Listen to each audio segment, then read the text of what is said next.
Right. Well, it's 7:30, so we'll begin, and anyone else who joins us is late.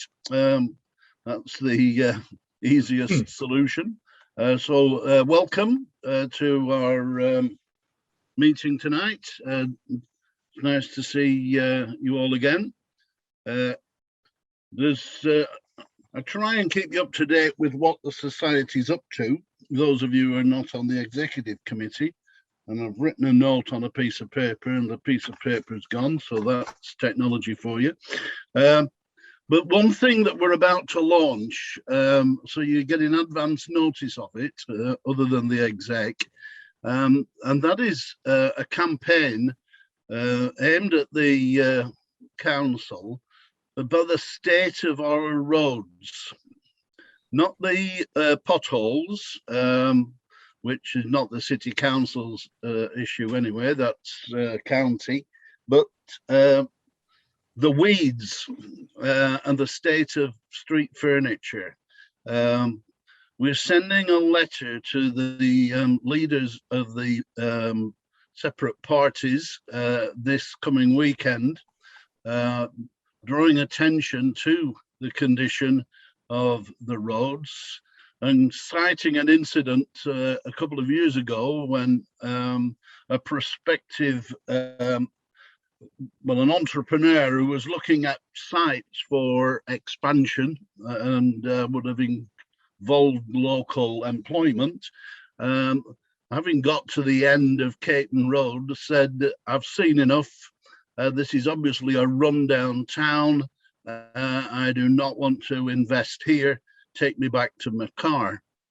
And that was the impression that he had got of Lancaster simply by driving down Caton Road. Now that to us is totally unacceptable. We know there have been financial restraints in the past, but we feel that it's time to put this right, to put something into the budget for next year to get this sorted. Lancaster is supposed to be an important city, particularly for technology. Innovate UK have made considerable grants to companies in the city area. We're also claimed to be a tourist town. We need to make people feel that they're coming to a thriving, bustling area. And the state of the entrance into the city is, to put it mildly, a total disgrace. So that is a campaign we will be setting up. Firstly, as I say, a letter to the leaders of the various parties, and then we will go to social media. So watch this space and do contribute if you feel strongly enough about it. Okay. We're just chatting to our guest speaker tonight, Shaun. Shaun is a councillor from Golgot, obviously concerned with the proposed developments for the bypass of Golgot and the Bailrig Garden Village. I think we can now put that in inverted commas because it's certainly not a village that is envisaged. And there was an interesting event has come up in the last week or so, in that it's been decided by central government that the scheme does not qualify as one of national importance, and therefore all aspects of the proposed development will have to go to planning. So opportunities will be coming up over the next few years to inspect and comment and vote on individual aspects of this proposed development. That is important. If it had been chosen as a national one, the county, city and central government could have just driven the whole thing through without any opportunities to argue the points. So that's an interesting development. Shaun is concerned in that because they're concerned that the line of this extension or the bypass for Golgot could impact on the River Conder, which can affect flooding in Golgot itself. And if he wants to mention something about that later, then you're more than welcome, Shaun. So it's time to introduce our speaker.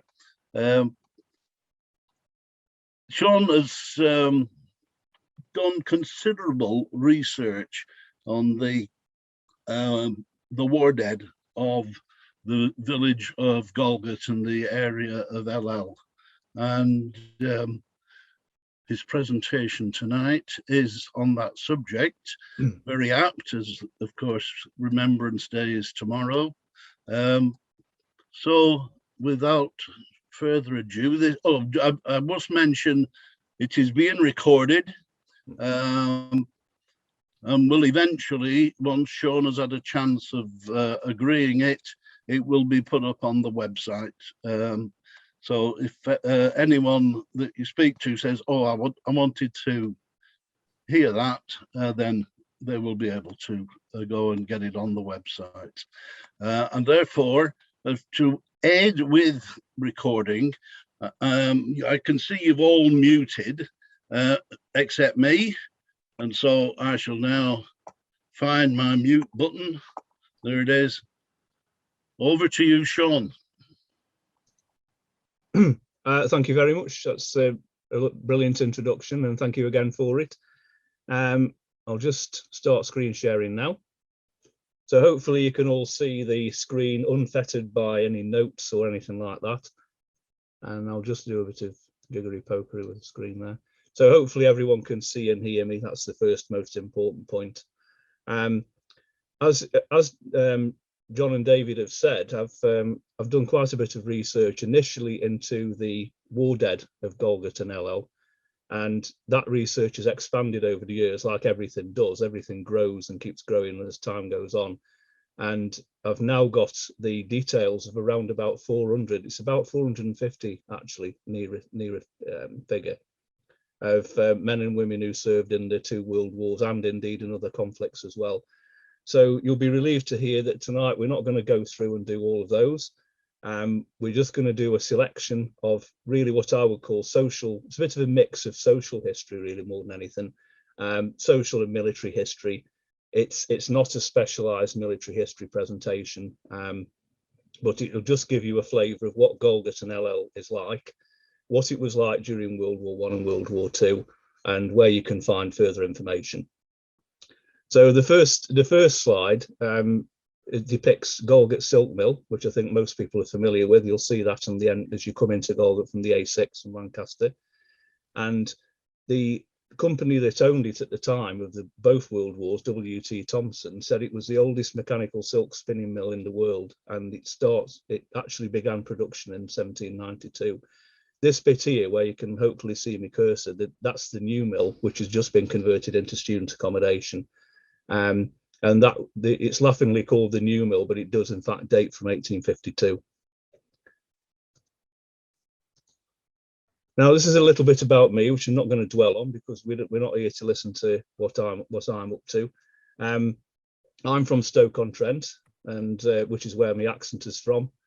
I've served in the Territorial Army, the Royal Observer Corps, until its demise in 1991, and then I served a stint in Bedfordshire Police. I've got 2 degrees in history, a BA and an MA. My main interest tends to be the 2 world wars and social history, but I'm not fussy. I will look at other aspects of history as well. My wife Lisa is a parish councillor in Golgot, and she's the Golgot one. She was Golgot born and bred, and her dad Bill Glaister ran the Plough Inn for 10 years in the 1960s. So some of you may have memories of Bill and Delia. Delia used to sing a lot of jazz, and locally as well. And we came to Golgot to live full-time in 2016. We both met in Milton Keynes and we moved back here in 2016. But before then, as you'll see, I actually started doing research into the World Wars and Golgot before that. But of course, you can only do so much when you're away. We live in a very old cottage on the A6, and you'll be able to see where that is in a minute or two. And amongst other things, I do have a proper job as well, but I do volunteer for the Commonwealth War Graves Commission, which involves looking after war graves and reporting on the condition locally. So I do get around into other bits as well. The starting point, really, when I first came to Golgot and saw there was a war memorial there, I thought, okay, I wonder if anybody's done any research. And the starting point, and this is a bit of a tip for anybody really, anything that you do in terms of local war memorials, this book, which is still very widely available, is called The Last Post, which is the War Memorials of Lancaster and Morecambe, and that's been published by the Lancaster Military Heritage Group, of which I'm a member. You can still buy that. It's very widely available. And if you're doing any work on a war memorial locally, the war memorial will be in there. It covers memorials in churches, it covers memorials out, external memorials, all sorts of things. Again, you know, highly recommended. I would definitely seek that one out. Now, this is an important point. The war memorial in Golgot is actually the Ellel Parish War Memorial, and sometimes I use the term Golgot and Ellel interchangeably, and so do a lot of people, but actually Ellel Parish, as you can see, is quite a big place. There's Golgot there, but of course we go out as far as Dolphinholme. It includes Bayhorse, Hampson Green, a bit of Dolphinholme, I would say, not all, and Bayhorse. It's actually a very, very big area. But we're going to be talking a lot about Golgot during this presentation because it's the biggest settlement there. Now, early days of research, again, when I started doing research would have been about 2012, I guess. And it was further stimulated by a visit to the village in 2014, where we had the house at that time and we were coming up at weekends and things like that. And in 2014, the village put on a commemorative for the anniversary of start of World War I.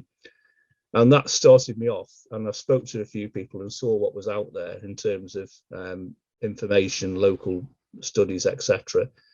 And I got enough stuff together on the casualties on the war memorial to produce an article. And the Lancaster Guardian, who've been astoundingly supportive of everything I've done, were good enough to publish that in November 2015. So that is like an early prototype. When I look at it now, there's some bits in there that aren't quite right, but it stands up quite well. But of course, at the time, I was only looking at people who had been killed and commemorated on the memorial. So more of that in a moment. The other thing I would say as well is that since we've been back in Golgot, we've been involved with the local church, St. John the Evangelist in Ellel. And I have to thank the current vicar, Craig Abbott, and the PCC of St. John the Evangelist, and also the parish council in Golgot as well for their ongoing support, because they host, the church hosts my exhibitions that are put on, and they provide social media support for me as well. And things like the War Memorial booklet, which we'll come to in a minute, they helped me design and publish that as well. So as in the World Wars, the church itself in Golgot has been a tremendous pivotal point and source of support and inspiration for people. And the next slide illustrates that quite well. This particular letter was from Frank Coleman, who was the vicar of Ellel. He was actually vicar of Ellel from about, I think it was 1900 or so, and until he passed away in the 1930s. So he was vicar for a long time. It was 30 odd years. And during World War I and World War II, he wrote to any person, anybody who was serving overseas. He wrote a letter and he looked after the families, and he just kept an eye on things. And he wrote with Parish News, and he actually writes in this letter, he names several people who've been killed and wounded, which of course from my point of view is very, very useful. And he says here, We have the same church wardens, Mr. J. Taylor and Mr. Major. I think we all keep fairly well considering the difficulties, but we miss the big lads and young men. It must have been astoundingly difficult for a small village like Golgot, and even smaller villages like Bayhorse, for instance, and Hampson, where most of the population of men from 17 to 50 weren't there. They'd just disappeared and gone off to the war. And Frank Coleman's letters are a source of, from a historical point of view, are a tremendous source of information. Right, this is Golgot pre-1914, just to give you an idea of place. This is looking at Golgot from the top of Skew Bridge, which goes across the A6. Obviously, the A6 wasn't called that in those days, but it's still very much a main road. Where I'm actually talking to you from tonight is here. So where the cursor is there's a little bush there, and that's where we are. We've no idea how old our house is. It's much older than the houses around it. It's a stone-built cottage. We've no idea what purpose it served to begin with. It may even have been a pub or something like that. But this gives you an idea of what Golgot looked like around about 1905, 1906.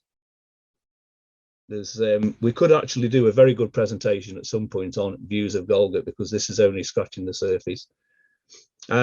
This one is Salford Road in Golgot, for those of you who know that, but there's the Six Arches Viaduct that crosses Salford Road. And you can see that everyone's come out to have a look and see what's going on with the photography. In 1911, Golgot was described as a hamlet, not a village, with a railway station. And it was 4 miles south of Lancaster, which obviously still is. And it had a post office and a telegraph office.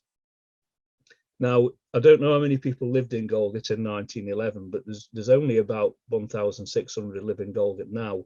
So I'm guessing it would have been about 600 to 700 people, because Golgot's obviously increased in size as time's gone on.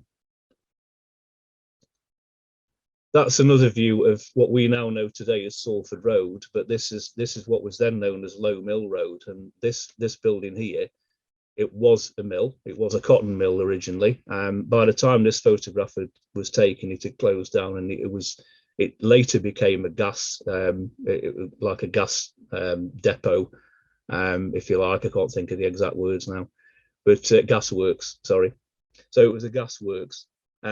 This bit here is the chippy now in Golgot, for those of you who know where the chip shop is, just opposite the crossroads. This is the Crescent, as it was then known, but of course we now know as the A6 road. Where my cursor is there, that is Fisher's Garage. So Fisher's Garage is obviously not even thought of at this point in time. And the Crescent was mainly built for workers at the silk mill. Now, people employment-wise in Golgot at the time, it was mainly the mill. The mill employed about 200 to 300 people at its peak, so it's a lot of the population.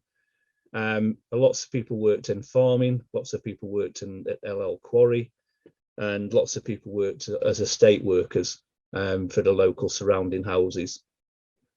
So fairly sort of substantial silk mill involvement, really, in terms of employment.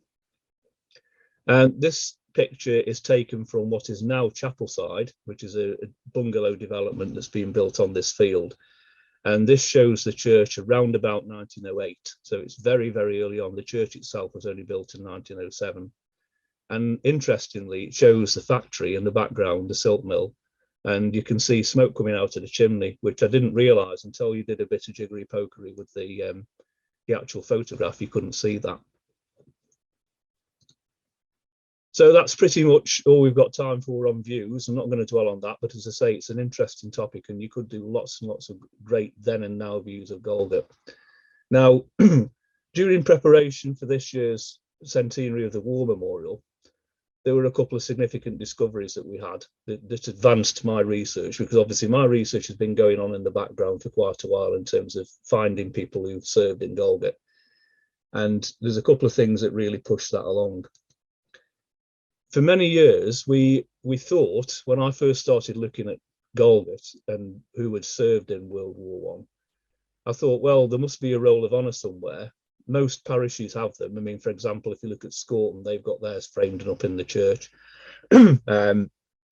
Most parishes have got a roll of honour who went off to 1914, 1918. but we didn't seem to have one, and it was a bit of a disappointment. And also from my point of view, I had no way of checking what I'd done. I had no way of looking at seeing what starting points there were. And quite by chance, somebody went through the church safe, and it was the day before the exhibition commemorating the centenary, and they came out with a folded sheet of paper, big sheet of paper, and said, "What's this?" And I looked at it and said, "Well, that is actually the World War I Roll of Honour." It had been sat there in the safe for years. And the next slide shows you what sort of thing it is. It's handwritten, not by the vicar. That is not Frank Goldman's handwriting, but it's the same hand all the way through. And you can see how many times it's been folded up, put away, pinned up on the wall with tacks, taken down again. There's a very high possibility, actually, that this at one time might have been somewhere like Galgate Village Institute, which we'll talk about in a minute or two. But that has meant that's probably another 2 or 3 years' work now for me, going through the 200 names on there. And I've probably got about 150, 160, but I've got to do the others. But that's been a tremendous step forward. We also found around about the same time, we said, well, there must be a Roll of Honour for World War II as well. Oh, no, don't think so. And then one day in the church safe, which is a source of all sorts of things, there were, lo and behold, 2 copies of a Roll of Honour for World War II. I don't know why there's 2 copies, but they both differ slightly. One was started in 1939, and another one was started around about 1942 to 43. So one is handwritten and the other one is typed. And I'll give you a bit of a look there. So that's the kind of thing you get. List of names, where they served and where they lived. So this chap, for example, J. Hudson, Royal Navy, Barker House Farm. So that is enough for somebody like me to then say, right, we can work with this as well. So with those, bearing in mind, as I said to you, I've been working on that for years. Those have turned up, so that will enable us to do now a complete roll. So if we move on now to World War I, so some Golgot facts, and again, this applies equally to other villages in the area, I would say that. So Golgot had so many territorials in 1914. It was a very popular thing to do. It was a spare time thing you could do. You could earn some money as well, and you got a week's holiday somewhere. Usually in the UK in those days. So Golgot had so many territorials, there was a special drill station in Golgot for them to go to. Now, I don't know where that is or where it was, somebody might know, but that was so they didn't have to go to Phoenix Street in Lancaster to the drill hall there, because that would have taken them, let's say it would have taken them an hour to get there, an hour to get back. So Golgot had its own drill hall effectively. Most Galgate and Ellel men served in the army during World War I. Only 13 of the 200 go in the Royal Navy. And there's a sprinkling of men who served with the Army and Navy flying services. So there is no RAF up until April 1918, as most people will know. So the vast majority of people will go in. We haven't got any flying aces as far as I know. The vast majority were mechanics. Some people, typically people who'd worked with motor cars, who could then work on aero engines and airframes and things like that. During World War I, awards-wise, there was a Distinguished Conduct Medal, 3 military medals, and 1 mention in dispatches. So it's that's not bad. Pretty good, a pretty good total of awards. So what I'm going to do now, I'm going to introduce you to a few of the men who served, and we'll talk briefly about each of them. Again, bearing in mind that there were 200, probably close to 250 if you include people who aren't on the Roll of Honour for various reasons. And again, bear in mind the size of the village. It's a massive, massive proportion of people who served. So the first person I'd like to just talk about is Corporal Frank Jackson. Now, this magnificent photograph, this was another find in the church safe. And it was a glass negative, which we then scanned in, and you can see the level of detail. It's absolutely brilliant. And there's a young lady in the village who does enhancements of photographs, and I said, do you fancy colorizing this photo? And she said yes. I don't think she knew what she'd let herself in for, because I'm a uniform fanatic, so I got to make sure every detail was absolutely bob on. But this is Frank in the full dress uniform of a territorial of the 1st 5th. It was then the 5th Battalion King's Own. headquarters in Lancaster for the company he was in would have been again at Phoenix Street.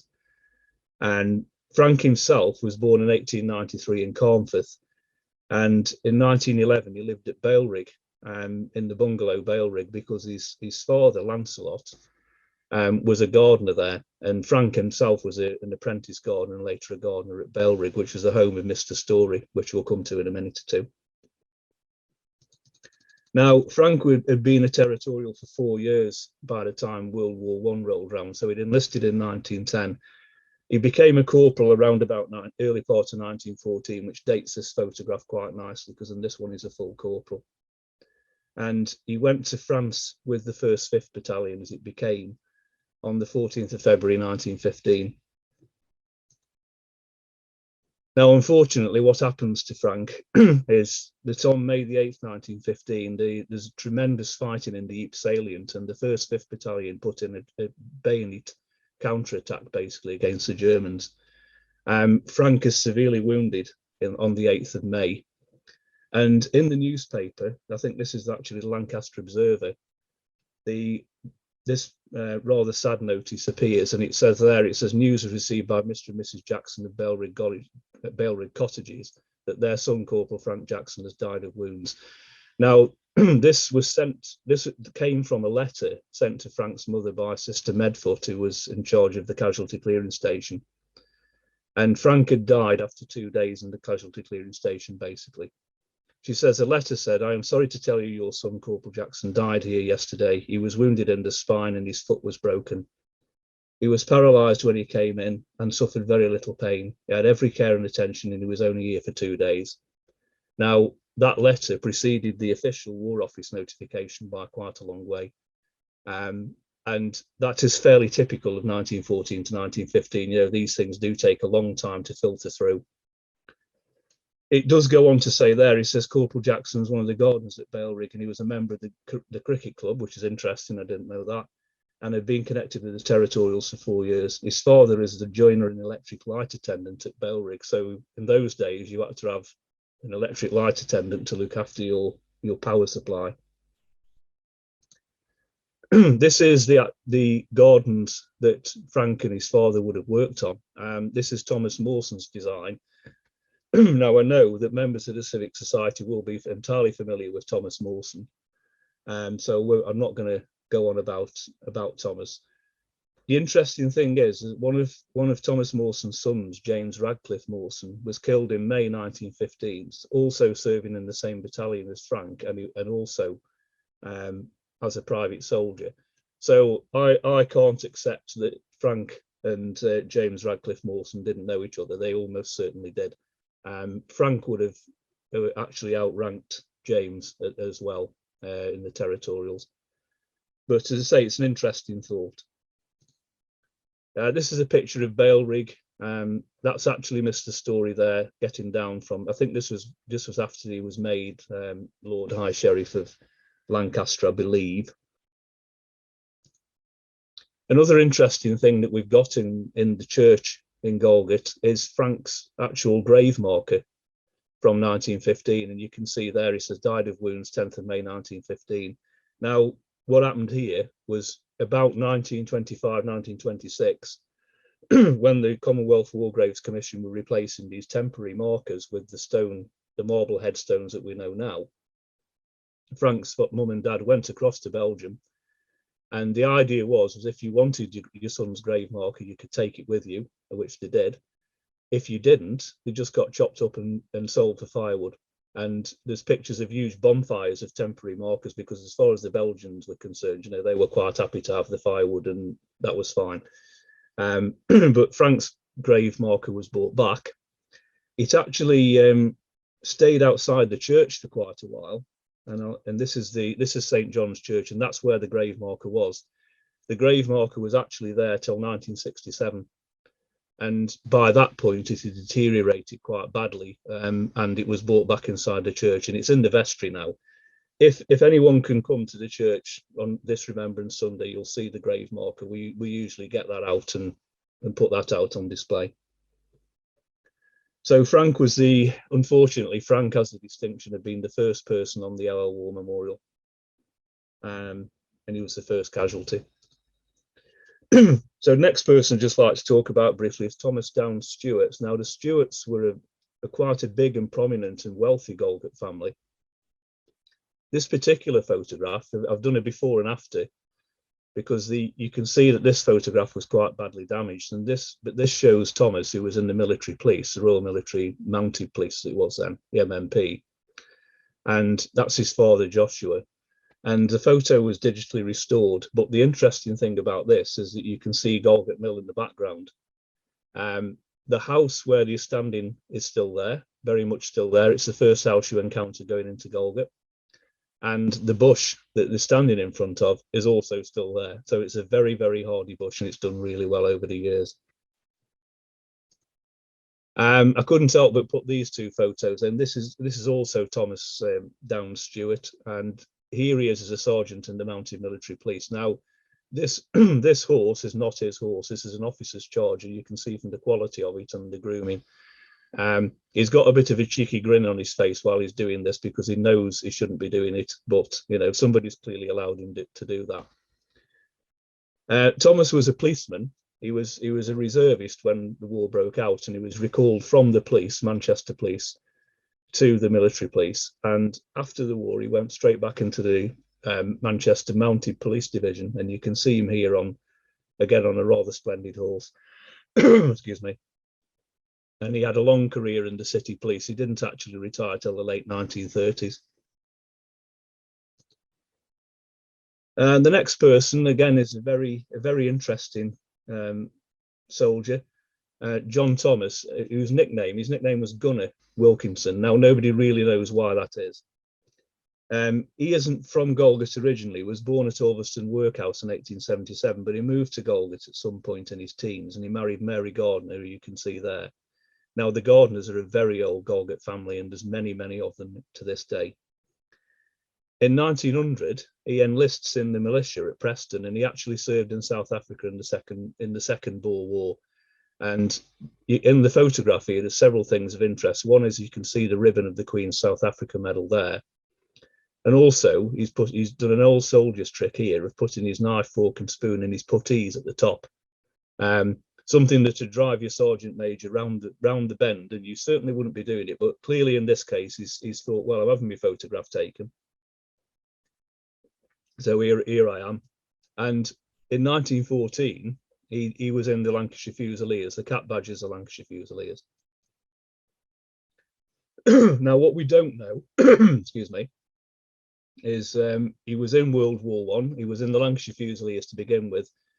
We kind of lose track of him a little bit. We don't know what unit he was discharged from, because as some of you will know, World War I soldiers' records, about 60% were destroyed in World War II. So there's a bit of a mystery there. One thing we do know about him was he lived in John Street, Golgot, which is still very much there. And he went on to have 8 children. So obviously nothing to do in Golgot in those days.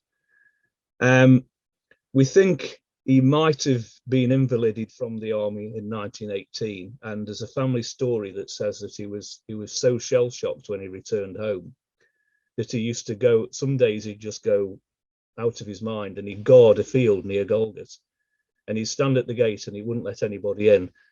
Now, what had to happen then was a policeman had to be found to officially relieve him of guard duty. It could be the postman as well, it could be anybody in uniform apparently, and then they'd take him home.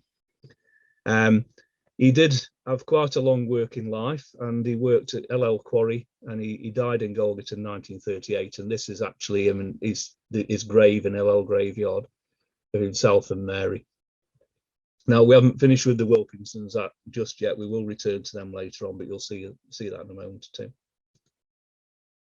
Captain John Welsh. Now, he's at the other end of the scale, if you see what I mean. John was born in 1884, and he lived in Dalton Square in 1891. And by 1911, he was a successful solicitor, and he lived at Hampson Green. However, in 1915, he joined the army, and he was commissioned into the 4th Battalion of the King's Own. And this is where this rather happy scene is taken in front of a tent. This is very much a training setup. It's not something that you would see on active service. And he was promoted to captain in 1917. He was quite badly wounded on the Somme in 1916, but he returned to France, and he eventually was discharged in 1919. The interesting thing about Captain Welsh is a couple of things. One is, as some of you will see there, he actually unveiled not only the Ellel War Memorial, which we'll come to in a minute, but he also unveiled Lancaster's presentation tank. And at the time, the mayor of Lancaster was wondering why Lancaster needed a tank, mainly, and what we were going to do with it, and what, he didn't like the idea at all. Now, in response to this, Captain Welsh was reported to have said, he said that there were differences of opinion regarding the uncouth monster, but he recalled how the 55th Division would have welcomed the tanks in the Somme in 1916. And he says there his battalion lost half his men and 19 out of 22 officers. So his attitude was, tanks are a very good thing and we should commemorate them. The tank itself, of course, excuse me, the tank itself, of course, is long gone. It was removed in the late 1930s. But, a lot of tanks were presented to various towns and villages after the war. Most of them have gone because they were out in the open and they disappeared, and they were taken around about 1935. Most councils sold them off for scrap. Captain Welsh himself also in 1925 had one of the most spectacular weddings in Golgot history at the church, and he married the daughter of Lancashire's chief constable. And again, it was a very good marriage, obviously, from all sides, really, on that front. And John himself retired from practicing as solicitor and became a county councillor. He was very instrumental in further education. For example, there is a room commemorating him at the university. There's also several things in the church itself commemorating him in his life. His bride, interestingly enough, didn't die until 1988, so she was very long-lived. This is the unveiling of the Golgot War Memorial in 1921, and that is undoubtedly Captain Welsh pulling the string to release the Union Jack. Frank Coleman is stood there. And there are numerous other people who were involved in this. Unfortunately, we don't have an itemized list of names of some of the dignitaries. A couple of months ago, when we did the 100th anniversary, we actually tried to recreate the scene, and I don't think it came off too badly, actually. So we did everything, we put everybody in the right positions. There's a bloke here who's reading the names. I've no idea who he is. But we had you can see there, we have British Legion standard bearers. The hedge in the background has disappeared. We've basically got this little hedge now. But fundamentally, it's much the same scene as it was in 1921. And this scene, I couldn't resist putting in. This is actually the unveiling of Cookham War Memorial by Stanley Spencer in 1922. And you can see some of the elements in here that we had in Golgot. So Girls in White, for example, one of whom isn't particularly interested in the memorial. She's interested in what's going on behind her. And there's some chaps over here. I don't know what's happening there, whether they're having a lie down or whether they're having refreshments or something like that. But it just gives you a flavour. I think this gives you a flavour of what unveiling a war memorial was like in most villages. There's a bit of a mix of things going on. This one was another church safe find. This is a glass slide that we digitally enhanced and redid, and this was taken by Benjamin Dobson Stewart, who'd been in the Navy in World War I. And this was actually the day the memorial was consecrated, so you can see the tributes to the war dead left by people. It would be stunning to do that in colour. We've not found the right person to do that yet, but again, the war memorial there is looking at its very best, really. It's absolutely pristine and brand new. The other thing I just wanted to mention was, in addition to the War Memorial Cross in Golgot, we also have the Ellel Village. We have the Village Institute, and some of you will know that it's down Stony Lane, so it's just behind the Spar shop, or it was. Now, this had been like a village hall, really. It started off as a village school, and it became a village hall, and it remained a village hall well into the 20th century. But in 1919, the owners of it, who were the silk mill owners, W.T. Thompson and Co., turned it over to the parish council. And the idea was that the parish council would then run that and extend it and put facilities in, and it would become a proper village hall with all the facilities. So it had, for example, a billiard room, it had a cloakroom, it had facilities for speakers and so on. And you can see here, I mean, this summer it was actually demolished, and it's going to be Dave France, who owns the garage here, is going to extend his garage into that space. The war memorial itself the building isn't a listed building or anything like that. So, you know, it unfortunately the condition of it had deteriorated to the point where they could only take it down. One thing I made sure of, and other people made sure of, and the parish council made sure of, was that the inscription stones, which are quite liberally in the building, were all removed and preserved. So something will be done with those. Just before we leave World War I, these are also things that are unique to Golgot. I have two of these mugs. These are Golgot peace mugs, and they were given out to anybody who'd returned from World War I. The Golgot comrades were later absorbed into the British Legion, the Royal British Legion. But you'll see there that it commemorates the signing of the treaty, basically the signing of the Treaty of Versailles, June the 28th, 1919, not Armistice Day, which of course isn't a conclusion of the war. This is actually the conclusion of World War I. There are still some of these in Golgot, in cupboards, tucked away. I got my two off eBay, and I didn't pay an awful lot for them either, which is even more gratifying. This next slide is what we might call Interwar Interlude, really. The chap who's indicated here by the arrow is the son of John Thomas Wilkinson, so Gunnar Wilkinson's son, or one of his sons. He had many. And he was born in Golgot in 1904. And what happens is he leaves school in October 1917. He, like a lot of people in Golgot, he goes in the mill. He doesn't like it very much. And around about 1921, he joins the army, and he actually joins the 2nd Battalion of the King's Own, or the Lancaster Regiment, who were they famously went to India for 10 years and didn't see the UK for years and years and years. So he went out and joined them around about 1923, 1924.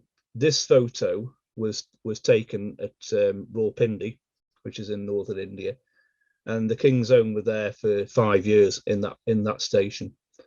And Stephen himself eventually served around 10 years in the army, and he was discharged in the early 1930s as a reservist.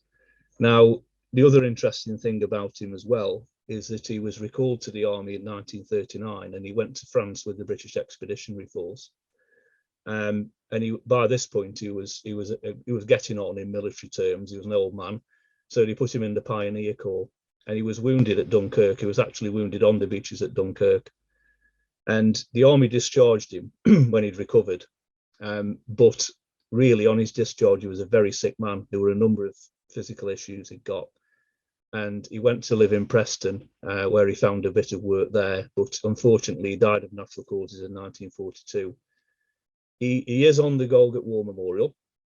It took me a long time to pin him down, and the reason it took me a while, of course, is because when he was discharged, he was a civilian, so I hadn't really got anything to tie him in military records. But that's him. And as far as I know, he's one of the few Golgot people who served in the army in the interwar era. Right, so Golgot in World War II. Now, I'm going to talk about the Spar shop again, because the Spar shop's already come up. This is actually the Golgot Spar shop in around about late 1930s. So divided into two bits. This is the cafe, this is Lawn's Cafe, and then this is the Burgess's shop as it was then. And most people in Golgot, even now, if you say Burgess's shop, they'll know where you mean. But nowadays it's the Spar, so it still serves the same function. This is Chapel Street in the 1930s again. So you're moving from the Spar, going down now towards the mill, and you can see the mill chimney there. This is where the new inn is, and these cottages have now gone, but the new inn was still very much there at the time. Right, sorry, I'm just messing about with my cursor. This is quite an interesting view of the Skew Bridge in Golgot. And you'll see in the 1930s, it was festooned with these adverts. Now, the parish council raged against this for years, and they kept saying, you know, remove these adverts, it's distracting, we hate them, and so on and so on. They didn't manage it, because in the next photograph, you can see this is taken across the road. This is the Golgot Children's Treat Committee, and the adverts are the same. They're still there. They didn't actually disappear for quite a while, but they're not there now, I have to report. So World War II facts then about Galgate and Ellel. So there was well over 200 men and women served in all arms during World War II, which again is a massive proportion. Bearing in mind that the village hasn't expanded that much from 1914. It's, you know, we haven't got the expansion into the western bit of Golgot as we know now. Trends wise, a lot more people served in the RAF. The RAF was bigger and required more people, but still relatively few Navy people. There isn't a naval tradition in Golgot, if we're honest. It's not really near the sea, so, you know, I suppose that's why. And 10 men died in the Second World War. I have to say as well that the people who died in World War II, some of them were Golgot born and bred, but not as many as had been in World War One. They had Golgot connections in some cases, but World War One tended to be a much more. There were people on the War Memorial who were Golgot born and bred, and the families had come from Golgot. World War II, thankfully, wasn't as costly in terms of life as World War One was, but it's still a substantial number.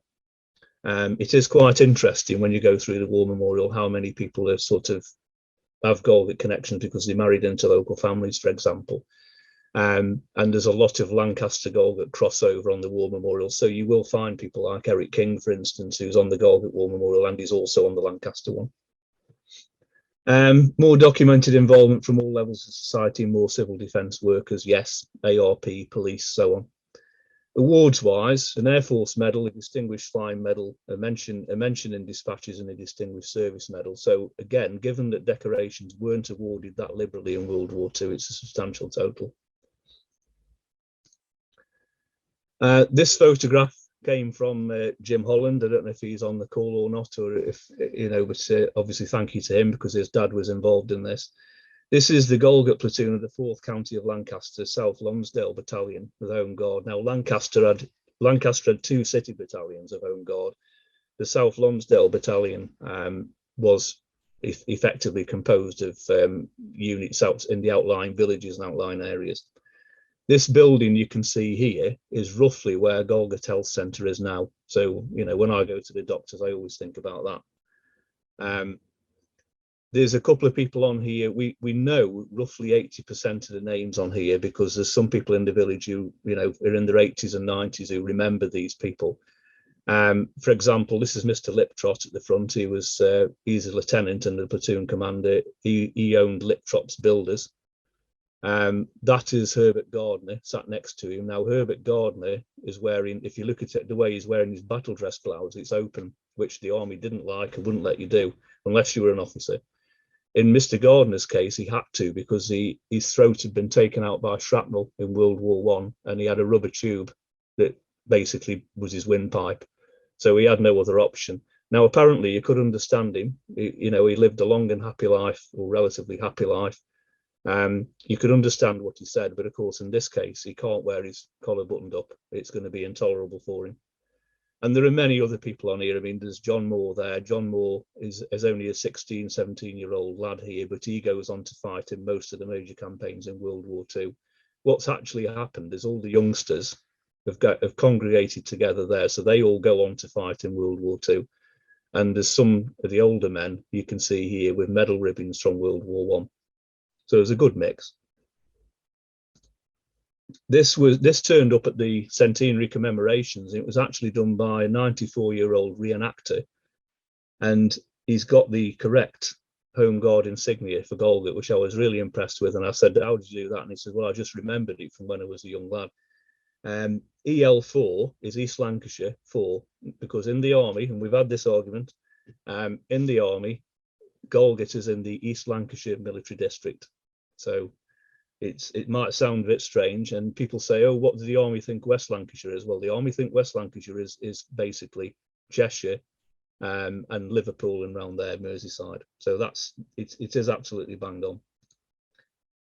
This photograph is taken in the Institute in about 1941, and it shows the Ellel Women's Produce Guild. And what they did was they produced jam, and there's a little section here.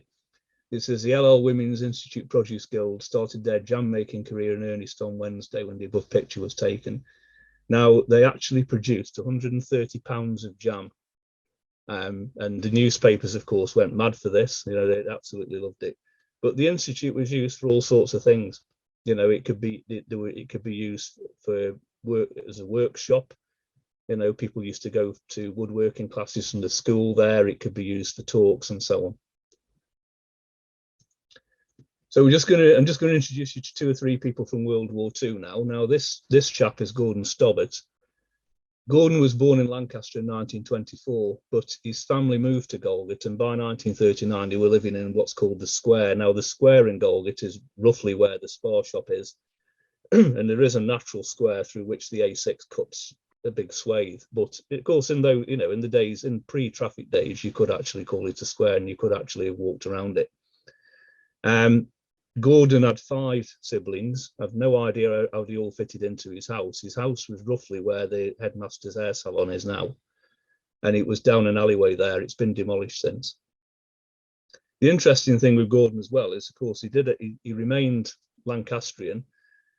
He was in the Church Lads Brigade, and he was a fire watcher at Lancaster Priory, and he actually wrote a poem about that, which the Guardian published, and which I'm quite happy. I'll send you that on if anyone's interested. You can read the whole thing. He was only about 15 or 16 when he wrote it.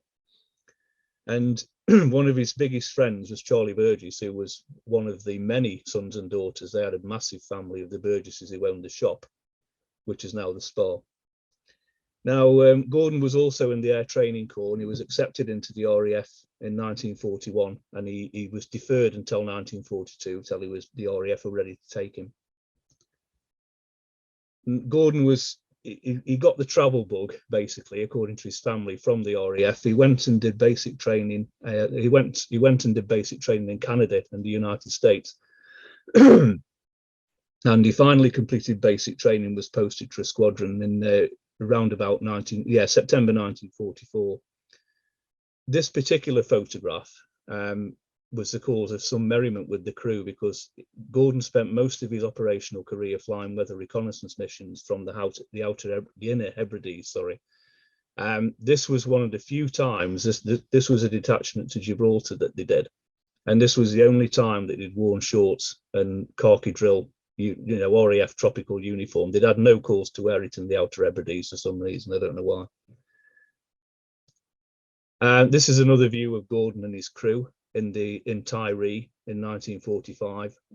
There he is, and that's his biggest friend, Guy Pearman, who went on to write a number of histories of the squadron. Now, what Gordon's squadron did, it was a Halifax squadron. I'll just go back to the last slide there.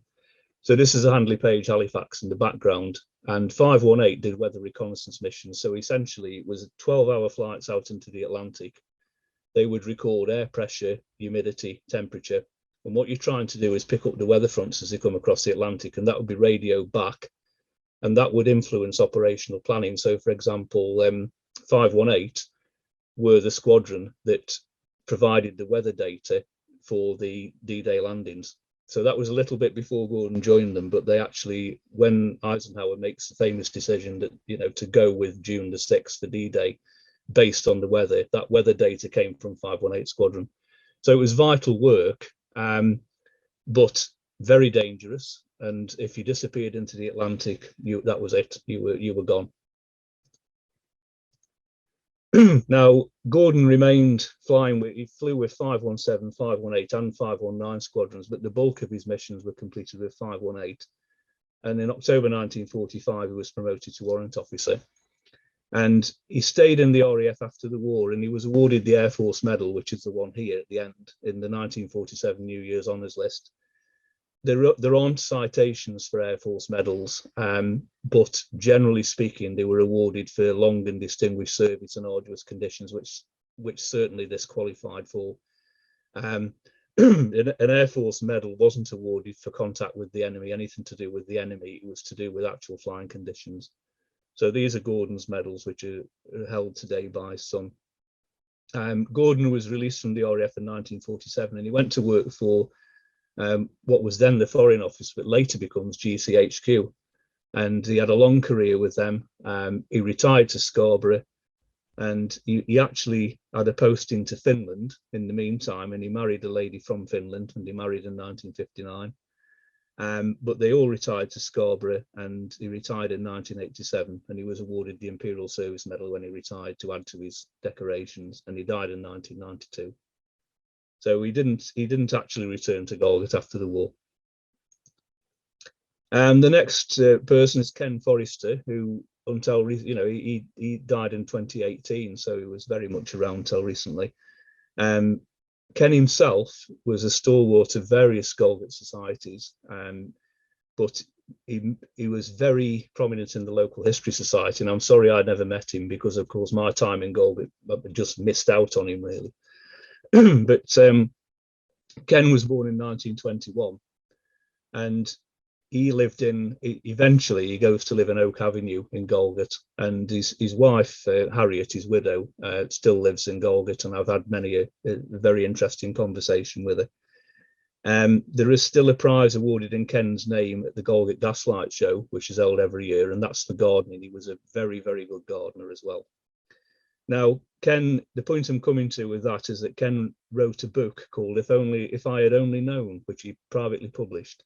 And he talks about his wartime service quite extensively, which is very, very interesting to read what he says. Now, something that Ken did do was he was posted to the 55th Motor Torpedo Flotilla, and they were looking for something distinctive for the boats. And what Ken did was he painted these shark's teeth on the boats at the front. Ken is actually there in the picture, and the effect of the shark's teeth can be seen in the next picture. Now, this is a very recent painting that's been done for a book cover, but you can see what dramatic effect that has on the motor torpedo boats themselves.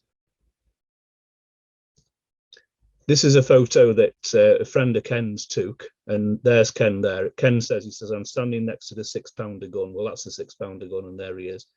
Ken's actual job was he was working these gun turrets, one of these gun turrets, and they are 50 caliber, so the bullets are 1/2 inch diameter bullets, water-cooled Vickers guns. There's a lot of firepower there, and they were power operated. And Ken said in his book, he doesn't hold back in the book. Ken actually said that in the book, the first time he fired them in action at Germans, he was shaking, but luckily the guns were on a hydraulic mounting, so it took the shake out and it kept him on target. He's very blunt in what he says about war. And in his experiences, but it's a very, very good book. And if I ever get the opportunity to get a copy, I've only got a photocopy of it, but if I get the opportunity to get a copy, I will do so. Ken served for getting on for 3 and a bit years on motor torpedo boats. He got a commendation from the commander-in-chief, and it says there, for courage, skill and determination as forward gunner during many operations. And he was also mentioned in dispatches that was actually for service during Operation Neptune, which is the seaborne component of the D-Day landings. And then after the war, Ken retired to Golgot. He worked for the Milk Marketing Board, but he was the treasurer of the Golgot Children's Treat. He was the chairman of the Lawn Tennis Club and the president of the Horticultural Society. And in addition, he was a very skilled ballroom dancer. And he died in 2018, September 2018. So he had a very long life as well.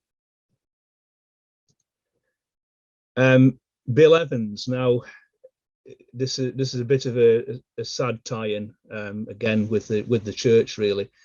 But Bill was born in Wales in 1923, and his father, who also served in World War I actually, but his father was the local vicar at a place called Llanfan, which is, and if anybody speaks Welsh, I'm sorry, I will apologise to begin with.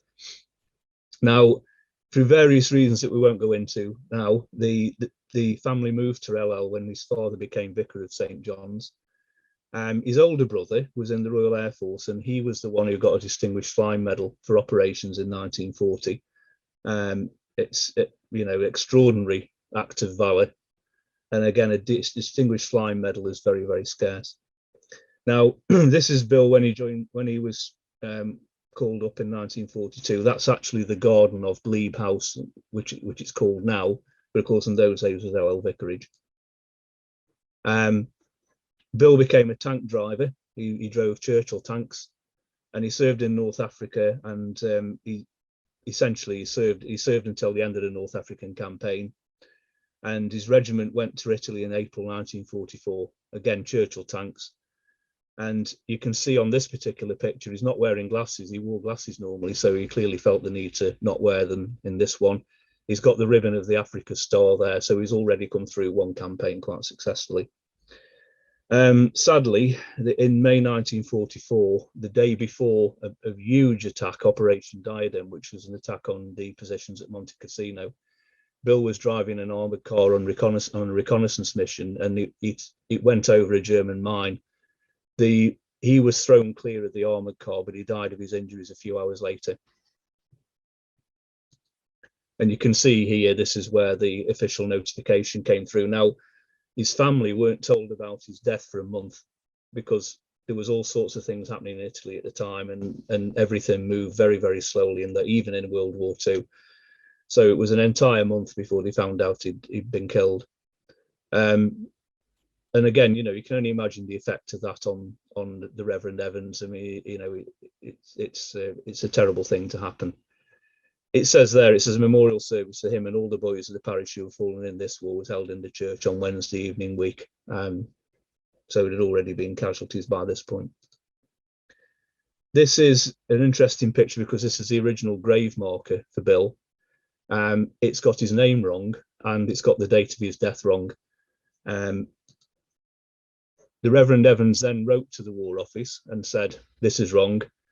And he received a reply which basically said, the chap is saying there, I'm really sorry, but when we do the proper headstones, we'll get the details right, which they did. But again, it's things like this. This came from his family, and you don't get any of this really without the involvement of the family. The next couple of slides are people in Golgot who are buried in Lancaster. Lancaster Cemetery, as most of you know, has a very big war graves section. This particular chap, Thomas Houghton, was born in Golgot and lived in Makison's Row. The Royal Marine Engineers is a very obscure unit. It's like a labour corps, really. It's not like an elite unit or anything. It's a labour corps. It included conscientious objectors and things like that, which I don't know as Thomas was one. But either way, he caught the flu and he died of flu in May 1918, and he's buried in Lancaster. His mum at the time was living in Langley Road. At the other end of the scale in World War II, this is Harry Cornish, who was born in Golgot, and he was a long-serving regular Navy officer, and he became a regulating officer, which is like a naval policeman, making him obviously really popular with everybody. But he's buried in Lancaster, and this again just illustrates the circumstances. So unfortunately, he was returning to his duty station following leave, and he actually died of a heart attack on a train, and they didn't find him till he got to Euston Station, and then the body was brought back to Lancaster for burial. But you can see there his first campaign was for Somaliland, which is in 1902, and he served all the way through World War I and then the interwar era as well. But I've included those two because part of my research is really I've taken anybody who served in the armed forces and who was born in Ellel Parish, and I've researched all of those, and there's some amazing stories in there. So in 1949, what happens in the War Memorial is that, of course, there is no space for names on the actual shaft of the memorial, because when the memorial was concluded, people didn't think, well, we might have another war, so we might have to modify that. So the 10 men who died in World War II were added on the steps of the War Memorial, and you can see the names there. That does cause problems conservation-wise, because it's essentially you're cutting into sandstone and it doesn't wear particularly well. but we've tried our best to clean the names and to keep the names clear. So a bit of a summary of what we've seen so far then. So there were around 200 men who served in the Great War. I think it's actually close to 250 if you include people who aren't on the Roll of Honour. There were around about another 200 who served in World War II. 20 men were killed in the Great War and 10 in World War II. And as I've said there were many other people who were born in Golgot or Ellel who were unknown to the Roll of Honour compilers as they had moved away when they were very young, and of course they couldn't keep track of them in those days. The World War II roll does show much more communication of the fates of other people who lived away, because communications were better and people could keep track of the families a lot easier. But in 1914, 1918, if you moved away, people would just lose track of you completely, and that would be it. What have we not considered? Well, quite a lot. Social effects, evacuees and refugees. So Golgot actually had a lot of refugees from Salford and Manchester, some of whom never actually went home afterwards. They famously stayed where they were. Home front, civil defence and fundraising. The agricultural contribution and Women's Land Army. Again, awful lot of farmers around Golgot, a lot of farms that would have contributed to the war effort. Enemy action. Now, there were bombs dropped near Golgot. There were some bombs dropped at Lickheads, which is up Stony Lane. And I'm going to be talking to a 95-year-old man who lives in the village who remembers that and can tell me about that. Output of silk yarn from the mill. Silk was vital to the war effort. So yes, not much has been written about that. Don't really know much about it, but again, it's certainly a factor to think about. And the effect on social fabric. So many young men away from a small village. Again, it must have been a colossal impact in both wars, not just in World War One. I think World War One perhaps more than World War Two, because people in World War One joined up almost indiscriminately, whereas World War Two was a little bit more controlled by the authorities what actually happened. If you want to know more, I've got a Facebook page, the Ellel War Memorial and Golgot in the World Wars, that I'll happily share with you. We've produced these booklets for the centenary, which we've still got some. We printed a load and we've still got some. They are £3 each, and if you want one of those, again, you can get one through me, or you can get one through St John's Church website. That's it, quite interesting. That's a map of the casualties and you can see that they're actually grouped. An awful lot of them are in Chapel Street and Main Road, Golgot. It's quite surprising when you map where they all lived, but the vast majority are from there. I am the author of these 4 doorstopper books, because essentially, as I say, there's 400 odd biographies in those. They are available from me. They're £15, but you get a PDF, you get a printed index, and then everything else is on PDF on a memory stick, because they are massive books and they cost an awful lot to publish. That is the end of me on this presentation. So thank you for having me tonight, and it's been a tremendous pleasure to do this. And if you've any questions, we can take those now. So there you go. So I've stopped screen sharing now. Oh, I can see questions. Oh dear. Well, the hands are starting to come up. Anne-Marie, you unmute yourself, Anne-Marie. I was unmuted first. You're muted, Anne-Marie. There you go. That's better. There we go. You muted me, mate. You mentioned the you mentioned the War Memorials of Lancaster and Morecambe, that book. Yeah. You talked also about many churches have war memorials within the church or within the church ground. And I was just wondering how extensive that book is. Is it just Lancaster and Morecambe, or would we see the war memorial in Wharton Church or Halton, or yeah, it's the surrounding parishes of Lancaster and Morecambe. Okay. So yes, you would. I mean, I'm not sure. Halton, you definitely would. I'm not sure about Wharton. I think you do, actually. It's in North Lancashire. Yeah, the actual book comes with a data disk, and you just pop that into your computer, and the data disk contains all the names and biographies that they've got. So if you have any trouble, let me know, because I've got one. They are available on eBay, and you can get them. They were published in 2015, I think, so they're still out there. But yes, but the answer to your question is yes. If it's in those parishes, there you go. Roger's actually showing you one there. That's the accompanying disc that goes with. I can't see. Yeah. There you go. He's waving it in front of the camera now. I can only see you. Okay. Yeah. Yeah.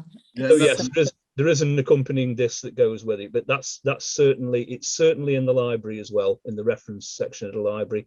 But again, I would say if anybody has any problems, issues, or queries, and you want to consult with me on it, then I'm quite happy to help you out as well. Yeah, thank you. That's helpful. Thanks. Roger? You unmute yourself, Roger. But you muted me again. Right. What a fantastic talk. I was absolutely thrilled by that. It's brilliant. And all that hard work in getting all that information. I'm also so pleased that you've sorted out the tablets. I was on to every Uncle Tom Cobley and his sister to get the memorial of the village memorial hall. Stop it getting destroyed. There's a good chance it was going to get destroyed when they pulled the building down. But it really ought to go in the village hall, really, oughtn't it? Well, I can't say too much about the plans. There are plans for the stones. Good. But yeah, for those of you who don't know, the Institute stopped being the village hall in 2012 when the new village hall was dedicated. Yeah. And unfortunately, after that, deterioration in the fabric of the building was rapid, shall we say. I think that's a kind way of putting it. The building itself wasn't listed, although it did have an archaeological and an architectural survey done. But it was very far gone. I mean, but yes, the stones have all been removed, and a number of us have tried to keep on top of all that. But the parish council have been very insistent that happened as well. The what's it called? The tank, the presentation tank. Yes. How did it get in front of the castle? Well, quite simply. I mean, a lot of the song. Yeah, but well, no, it didn't. A lot of the tanks that were presented to villages and towns throughout the UK, and there were hundreds of them. A lot of them were tanks that had been used in the UK for training. So all they had to do, they loaded them onto the back of a low loader rail car and took them to where they were going. And then very often the tank could be driven to where it was going to stay. And the army would then take off the drive chains that made the tank, provided the propulsion to the tank. They'd take those off and leave the tank where it was. People who I know have run sites and have written books on where the presentation tanks went. And there are still some survivors, but the vast majority of them were broken up for scrap. So, right. So what about women in World War I, and particularly World War I, as canaries? Yeah. Were there any canaries in Galgate? There could well have been. I mean, the straight answer is I don't know. There could well have been, because you've got the shell factory, you've got the actual shell factory in Caton Road, and then you've got the filling factory in Morecambe. Yeah. So very, very, very likely, I would say. But the problem you get, as ever with these things, is that a lot more research is needed by me or by other people. If anyone, I keep saying to some of the young people in the village, somebody's going to have to take this on one day. But that would be a very, very interesting thing to look at. And I think you could do that. Things like the Lancaster Guardian, for example, have been absolutely invaluable in doing this research. And, I can't really speak high enough of the Guardian or of the sort of local studies section of the library for helping out with things like that. So yeah, there could well have been. It's interesting how in World War I in particular, the Observer and the Lancaster Guardian both had several column inches and a photograph on almost everyone that died. It's so odd that in the current pandemic, the obituaries page of the Lancaster Guardian has been half a page. You'd think it would be several pages. Very odd attitude to, you know, saying nice things about the deceased. I think, yeah, the interesting from again a historian's point of view, most soldiers who died had an obituary of one form or another, and a photograph. And as you say, you rightly say, it's very, very important to people. And it inadvertently, of course, it becomes a primary source of people like me, because a lot of the photos and things like that come from the Guardian. But the other thing I would say as well is, during the pandemic in Golgot, I was still working, but I wasn't working every day by any means. But what happened as well was people went through the attics, and that caused an explosion of stuff, because the amount of suitcases that I went round people's houses to pick up and to look at and to go through, the amount of support I've had from people in the village has been amazing. And you can't get the sort of stuff I've been showing you tonight, and that only is a very small proportion of it. You can't get any other way other than by interacting with families. It's a standing joke in Golgot that I don't know people of the present day. If somebody comes up to me and says, I'm X, if they introduce themselves by the name of their ancestors, then I'll know who they are. Yeah. We've actually got people as well. I mean, we've only talked about World War I and World War II. We do have in Golgot churchyard, we have a Crimean War veteran, and we have a chap who was in the Third Afghan War in 1919, so he was a veteran of the Northwest Frontier. So we do have soldiers from other conflicts as well. And there were some local villages, this is my last question, there were some local villages which were thankful villages because they had nobody killed. Now, there are 6 sweet chestnut trees on the banks of the canal at Lancaster, which I believe, well, I've been told, whether rightly or wrongly, are a war memorial to the 6 men of Lancaster, but there's no records for it, and I don't know how to try and find out whether it's correct or not. Whereabouts is Lancaster? You'll have to. Lancaster is just sort of past Chewitfield, near Burton Services. Yeah, okay. Before you I can have a look. I can have a look at that for you. I mean, I think your best bet. I would say this to everybody, really. I think your best bet for anything, if you can find local newspapers, they very often provide the answers that other people don't. For example, I did some research last night into Dolphin Homes War Memorial, which is distinct from the LL one because it's outside the boundary. And again, I couldn't work out why this chap was on the memorial, but the local newspaper of the time provided the clue. And you really cannot do without local newspapers. So yeah. Newspapers have been replaced in some respects by the likes of Facebook. Yeah. And so you won't get obituaries, but you'll probably get a message from the family put on Facebook to announce someone's died. And that's why the newspapers aren't full, Roger, I suspect, anyway. Are there any other questions? Before you acquire a monopoly, Roger, are there any other questions that anyone would like to ask? No? Marie's waving. Have you got it? Who's waving? It was me. Yes, it was me. Sorry. It's not a question. Okay, hello. Yeah. There was a mention of thankful villages, and I know that one of the Kellets here, I can't remember whether it's Over Kellet or Nether Kellet, is one of those doubly thankful village. Yeah, you know. So it's they sent people to war on both wars, and on neither of the Great War or the Second World War did they lose anybody. So they're a doubly thankful village. It's Nether Kellet, actually. Yeah, thank you. Isn't it? The interesting bit on the Golgot War Memorial as well is that it does say on the inscription, it says, in remembrance of those who've lost their lives and in thankfulness for the return of their comrades. A lot of war memorials don't have that bit on. And of course, it's very easy to forget that, okay, you know, let's say Golgot sends 200 odd people off and 20 don't come back. Everybody who comes back. Now, something that is a very interesting area of research is there was a Golgot ex-servicemen's club in the village for years and years and years, didn't sort of closed down until very recently. And there was a thriving ex-servicemen's community in Golgot, and you can only imagine what they came back with, if you like, the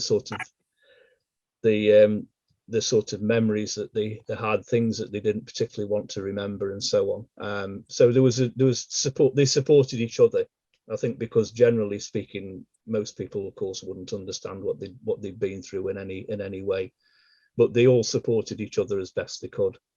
I mean, I knew people. I always remember when I was very little. I'm 58 now, so when I was a small boy, I remember encountering war veterans of World War I, who by that time, of course, were in the 60s and 70s. But my mum used to tell me years and years later on, she said that some of the men would still sort of have vivid memories of things that had happened in 1916, 1917 that they could not leave behind. And it's so we forget about that, we forget about the sorts of things that, say, people came back with. And of course, there would have been people like Mr. Gardner who were very severely wounded and didn't have a full life afterwards because of their wounds. There were people. There were a lot of people like that as well. Yeah. But, yeah. My own personal recollection of local war memorials is I have an uncle who is on the Carnforth War Memorial, but as a Catholic, he's recorded in the Methodist Church Memorial. Right. Okay. Follow that. Yeah, Roger, we've kept you quiet for a while, but you're obviously your hand's still your up. hands up. Yeah. I've forgotten what it was, but the Road to Nab End is a book about Blackburn and has a very vivid depiction of First World War veterans being put out to air in front of their houses in baskets because they were ill. Yeah. No, we don't really know. I mean, the fact is now, we don't really know anything much about the immediate aftermath of World War I. But yeah, people struggled with wounds. Gas, for example, if they were gassed, and then they would die typically 3 or 4 years afterwards, or even longer after that. So the effect is colossal, really. The most important war memorial we have in Lancaster is, of course, Westfield Village, which was promulgated by Sir Herbert Lushington Story and and Thomas Mawson, both one of them whose son died in the war. And quite a few Golgot veterans actually ended up at Westfield, and so that's how you track some of them as well, because anybody who's living at Westfield Village in 1939, say, is almost certainly got a decent, I don't mean it like that. They've got a war record. They will have served in one of the armed forces in order to qualify for the house, and that's another way you can track people back. Yeah. Pam and David Jones, you've got a hand up. You're muted. Right, that's it. Yeah, it's just a very quickie question. It's been well documented what Ellel Golgate have been doing for the centenary of the War Memorial. It's also the centenary of the Royal British Legion. Are any other villages doing any special commemorations this year, or is it just you've obviously made sure it's been publicised very well, which is really possibly. Straight answer is I don't know. I mean, for example, I did Dolphinholme missed their centenary, for instance. Their war memorial was dedicated in 1920. I'm not aware of any. I've been very, very fortunate in the amount of support I've had from the church, in fairness, and in getting my research out there and getting the ideas out there. But yeah, the centenary was something that, it occurred to me when I looked at it, and I thought, well, September 1921, we can do something with that. But no, I mean, it's something that it's a great thing to do. It brought together a lot of people and probably advanced my research by about 5 or 10 years, really, because people were coming along and producing it. And we're lucky in Golgot as well that we do have people. We do have a surviving Second World War veteran and we do have the other chap who's not far behind him. He's sort of 92, 93. He was too young to go. He was just too young to go to World War II. And he remembers an awful lot as well. And a lot of people have helped me out with their memories, which again are invaluable, because once they're gone, they're gone. It's, unfortunately. Right. So, thank you. It's been a very interesting presentation, and also obviously nationally there will be more of a commemoration of the Royal British Legion on Saturday and Sunday, I think. Yeah. It's sorry, John. It's a fascinating thing. The history of the British Legion is fascinating, and there were several organisations like the one in Golgot. There was the Comrades of the Great War, who I think were the first organisation, and there were numerous other organisations that the Legion bought under its umbrella. So, Golgot obviously had the Golgot Comrades, and they must have been fairly early off the blocks, really, because by 1919 they produced that mug. But again, that's ex-servicemen's organisations are another fascinating study. Right. Well, we've run out of hands, but I think you've probably had more questions than many of our speakers have had in the past. I found that absolutely fascinating. The work that has gone in by you putting all that together is phenomenal. And those records, now that they're digitalized, should remain available for people forever. I'm curious about your threatened alternative talk about the buildings of Galgate. So we may be in touch. We may be in touch with you again. No, it'd be an absolute pleasure. Once we've got your details, we try not to let go. Brilliant. I think it only remains really for me to ask everyone to unmute and show our appreciation in the usual manner. Thank you. Been an absolute pleasure coming to see you.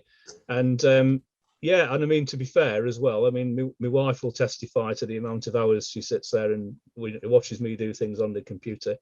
But the whole Golgot and Ellel thing has been a labour of love and a pleasure to do, in fairness. Well, I think that shows in your talk. Thank you.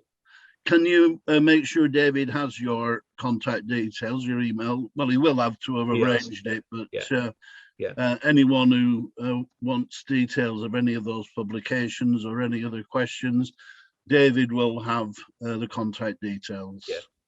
And as I say, if you want to know more, the Facebook page is again a very good, fruitful source. And if you need anything else, I'll send you the details over for the books and the publications, etc. Send me the details, and what I'll do when I put it up on the web page, the video on the web page, I'll put those details underneath as well. Brilliant. Thank you very much, and thanks for having me. Thank you very much, Shaun. Thank you, everyone else. I say it every time, so it's getting boring. Safe journey home. But it's good to see you all. Good night. Thank you.